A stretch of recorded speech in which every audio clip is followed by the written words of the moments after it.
কবি শুভ দাশগুপ্তের সার্থক জনম।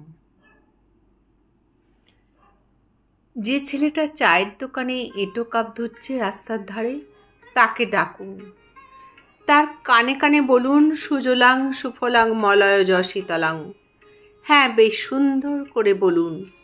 যে মেয়েটা চাকরির নাম করে বনগা কিংবা চাকদা থেকে রোজ সকালের ট্রেনে সেজেগুজে শহরে আসছে শরীর বেচে চাল ডাল নুন কিনতে, তাকে ডাকুন।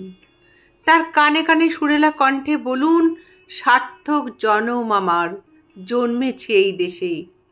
যে ছেলেটি লটারির টিকিট নিয়ে দরজায় দরজায় ঘুরছে আর বলছে, বিশ্বাস করুন আমি ভদ্রলোক, আজ 10 বছর হলো আমার কারখানা বন্ধ, লক আউট, তাকে ডাকুন। তার কানে কানে বলুন, বলো বলো সবেই শতবিনা বেনু রবে, ভারত আবার জগৎ সবাই শ্রেষ্ঠ আসন লবে।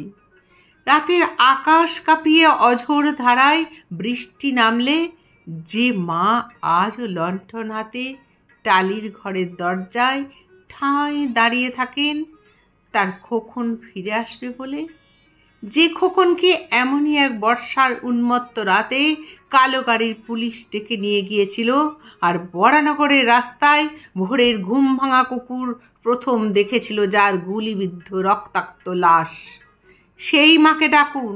তার কানে কানে বলুন, হাম বুলবুলি হ্যায় ইসকে ইয়ে গুল সিরতা হামারা, সারে জাহাঁ সে হামারা। সবাইকে সব কিছু বলা শেষ হলে শুনশান শীতের রাতে 5 মাথার মোড়ে ঘোড়ায় চড়ে বসা সেই মহাবিপ্লবীর পায়ের সামনে ধীরে ধীরে এগিয়ে যান। ফাঁকা রাস্তায় রাতের বাতাসে কান পাতুন, শুনতে পাবেন সেই বিপ্লবী পুরুষের বজ্রকণ্ঠ, আমি তোমাদের কাছে রক্ত চেয়েছিলাম তোমাদের স্বাধীনতা এনে দেব বলে, আমি পারিনি, কিন্তু আমি আমার সমস্ত জীবন উৎসর্গ করেছি। আর তোমরা